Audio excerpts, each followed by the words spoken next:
Bonjour, bonjour, bonsoir mes amis, partout où vous êtes dans le monde. On va essayer de parler aujourd'hui concernant, voilà, conférence de presse, Oyo, notre petite, notre fille, notre grande sœur Nabatumisusu, petite sœur Nabatumisusu, et puis enfant de nous là, voilà, Eliana Bafana Kitoko, Eliana Bafana Kitoko Toebi, ba problème oyo aza nango ya na pasteur Moïse Mbie donc mwana mwasi wana aza na problème makasi na pasteur Moïse Mbie et puis voilà tomoni asali conférence de presse après que tomoni makambo na ye evanda toyokaka lisusu eloko te et bato balobaki oyo bakoki koloba parce que toyebi ke eza na bato oyo ba engagea bango kaka po ba contrediraka makambo nyonso bato bazo sala na YouTube juste pona ko privilégier to donc ko akite mutu moko boye juste parce que afutaka bango mbongo. La fille a sali conférence de presse na ye, c'était hier je crois, hier le 16 pardon. Jeudi le 17 a sali conférence de presse pona ko présenter biso ba avocat ya sika oyo bazui. Et puis, alobi dossier na ye elalite et puis ye na famille mobimba batika ko voyager te ezalaki manipulation na côté ya batu oyo pasteur Moïse Mbie engagea po bakoka toujours ko baby sa réputation ya la fille oyo na kombo ya Eliana Bafana Kitoko, voilà, alobi que a voyagé, famille mutumoko a voyagé depuis avant confinement, après confinement, avant confinement, dans les temps de confinement, bazaka na Kinshasa batika ko voyager. Dossier ya yena Moïse Mbie alobi akoki kotika ngo bongo te, il faut alandela ngo tina suka parce que a prometa ki biso dès le premier jour que akokende na ngo tina suka, il faut que la justice soit faite. Et puis à sali conférence de presse pour ko présenter na batu nyonso ba avocat na ye ya sika parce que ba avocat bazalaki na bango liboso ba salaki ba aventure quand ndenge toyebi mboka na biso ezalaka ba salaki ba aventure. Alors elle a pris la décision ya ko changer ba avocat jusqu'à niveau que ba avocat wana o bazalaki na bango ba confisquaki même na téléphone na ye. Bande konanga na ye kozonga awa pona komeka kolobela likambo yango ya Eliane. Biso nyonso tomonaki toyokaki histoire ya mwana mwasi wana. D'ailleurs a expliqué yango muke avant na conférence de presse na ye avant ababa bande poser ba question. Comment azalaki na ko vivre na pasteur Moïse Mbie na niveau oyo akomi ya lelo azo régler 4 fois par mois. Donc chaque semaine a réglaka. Et puis eza ba règle douloureuse. Donc, depuis que Longo Sakai basé mi pas pasteur. Azo bombate azo lobango. Et puis, ezate première fois à lobi yango, à lobarango. Donc, à lobi sikoyo azu ba avocat ya sika. Dossier wana ekoki kola la ndenge wana te, il faut que la justice soit faite. Premièrement, d'abord, on a koya koloba en tant que maman. J'encourage la fille. Nazo loba bravo na ye. Parce que eza rare na mboka na biso wana que jeune fille, que moi si, à maintenir au côté naie à maintenir vraiment à maintenir vraiment problème aux anango besoin que solution. Donc c'est pour la première fois. Moi j'encourage la fille parce que Aza elle n'a pas honte. Il y a quoi expliquer histoire ndenge zalaki et puis à lobby, à kokende nango tina suka. Donc, c'est rare chez nous de voir une fille donc soutenir ba propos na ye, puis ko tikala na ba propos na ye, à lobby à okende nango tina suka malgré nyoso oboyebi Moïse Mbie azanango, mais ya lobby à ko continuer. Ba comme aki na niveau même na les avocats, ces avocats, oyo ba avocat to ebi na Kinshasa avocat jamais ko zoye ke ofutaka mbongo te. Donc ba avocat bango bande ofuta mbongo. Ba banda ki pe ko dribbler ye kaka. Ba zwa téléphone na ye ba bomba. Po ba yeba ki na téléphone na makambo ezala ki ebele. Avec réquisition, nde ba ye ko zong cela ye téléphone. Donc moi vraiment la fille là moi je dis toujours bravo parce que bana basi ya modèle wana na Congo ya biso to yebi wana eza rare.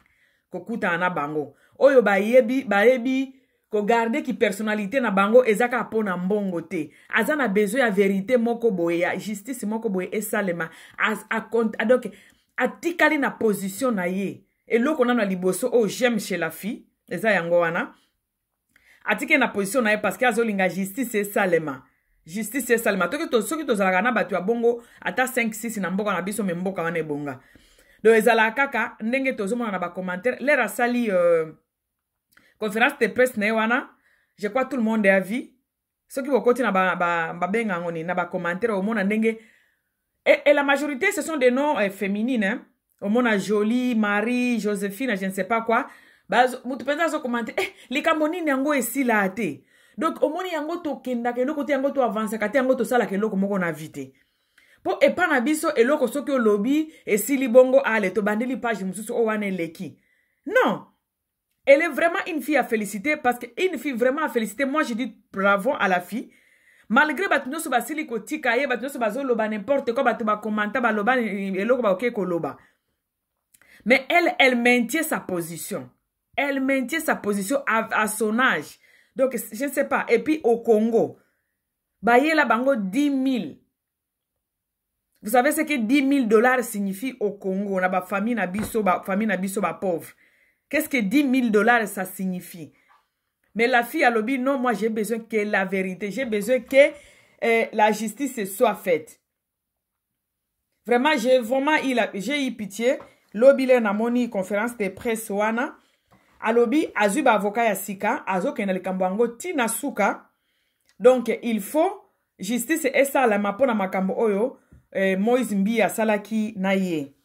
Abizaki na ye makasi. Donc, il faut justice et salema. Ce qui bo kiti na ba commentaire bo mona ndenge réaction ya congolais. Ce qui lingi mona ba niveau na ba raisonnement ya ba congolais faut kendaka toujours na ba commentaire mona ba raisonnement ya batu. Donc, tu dois te demander oh vraiment atanga te. Omona ka bazo komakuna likambo nini yango esila ate Eliane likambo nini yango esila ate yo penzo zambamba tika likambo wana tozana ba corona parce que corona ezali donc justice ko sale malisusu te mais coronavirus ezame batu msusu bazo kufa na ba tension coronavirus ezali mezana batu bazo kufa na ba malaria donc la vie malgré tozana corona la vie continue batu msusu bazo koma moninga penza akufisi yaya na ye dossier bandaki liboso. Zaya na ya kufi, c'est pas eza problème à Eliane te. Eza problème à Eliane te. Eliane a dans le dossier na ye bandaki avant yaya na ya kufa yaya Moïse Mbie. Donc c'est une fille franchement à féliciter bande konangai. C'est une fille vraiment à féliciter batu ya bongo oyo ba yebaka ko tika na position na bango bazala rebelle te na communauté nanga. Bazala ke belete na communauté na biso. J'étais vraiment surpris hier. Et puis j'étais vraiment naza fière na moi na wana. J'étais vraiment fière d'elle.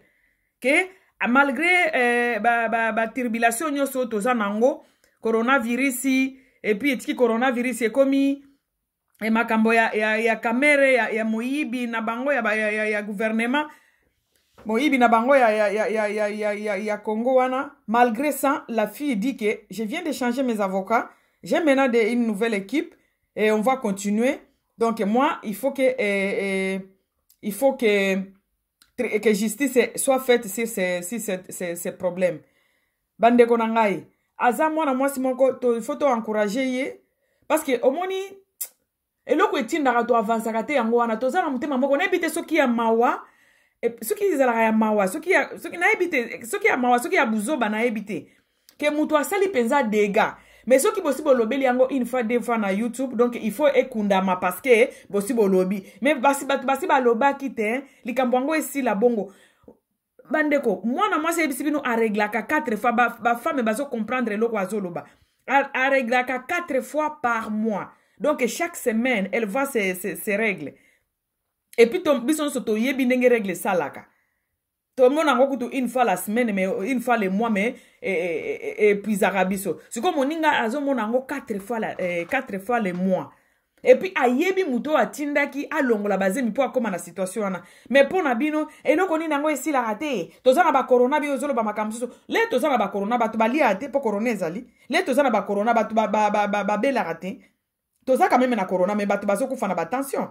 Tozana ba corona mais ba justice ezo salema. Ba kangi kamere na période ya corona te.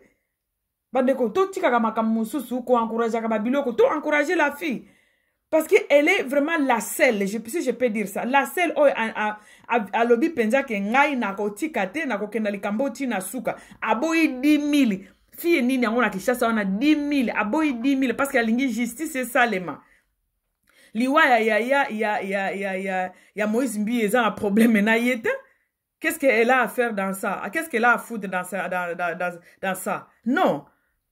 Totika koloba makambuka pona koloba tout ça là kana biloko wana trop et bongo kamoni nango esila te et bandeko yokela moninga mawa kufisi atuna nzambe pourquoi kufisi atuna nzambe parce que tokipe koloba atuna nzambe pourquoi kufisi te parce que liwe ezali pona mutu nyonso ezate ke soki mutu akufi na ndimite ke zemu taliboso akufi na famille na bango ye wana balobi chaque liwa o ekomela biso to mitunaka pourquoi ekomeli biso et puis to senga bolimbi c'est pas nzambe. C'est ce que moi je peux dire dans ça. Et puis ce qui mukano nzambe to tiki salema parce que za mukano nzambe ezate ke po ya Moïse Mbi ya kufi nde dossier ya Eliana elimwa. Po parce que ya Moïse Mbi ya kufi non mes amis non. Non, omoni ba façon na biso to réagir ka onde batulo kola ba Rwanda bazo sakana na biso nde batulo ba pays nyo so la ka la na frontière na biso e mone la biso pourquoi parce que ba yebi ke ya bazo ba wana ba kobosana. Bande konanga mutu o ba kizaka kutu avant Moïse Mbi ba kizaka na ninyo na États-Unis producteur wana.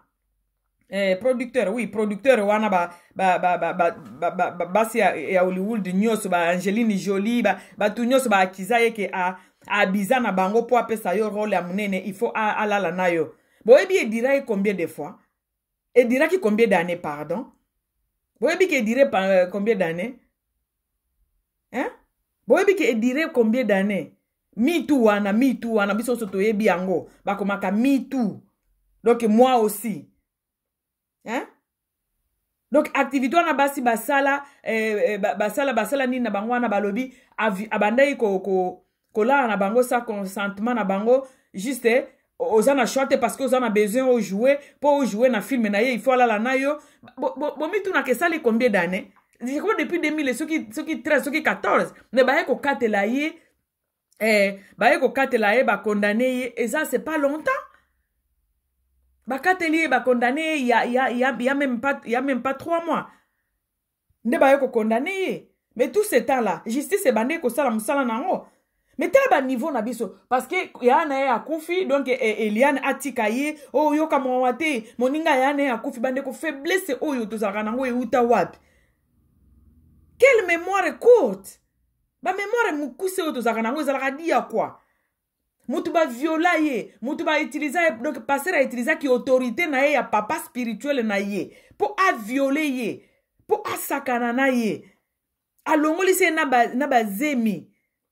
Ce qui a eu une nouvelle na zemi abi c'est pas une bonne nouvelle. De quand si bolanda ki ngona na nini na ye.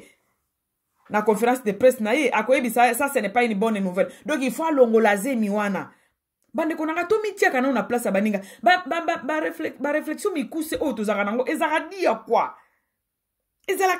quoi producteur wana ya Hollywood wana combien d'années bakende ko samba bakende ki na tribunal na ye mais c'est mena la il y a même pas 6 mois de ba ko katela ye 6 ba ko katela ye ceux qui 25 ans ceux qui ba condamné à vie des choses comme ça.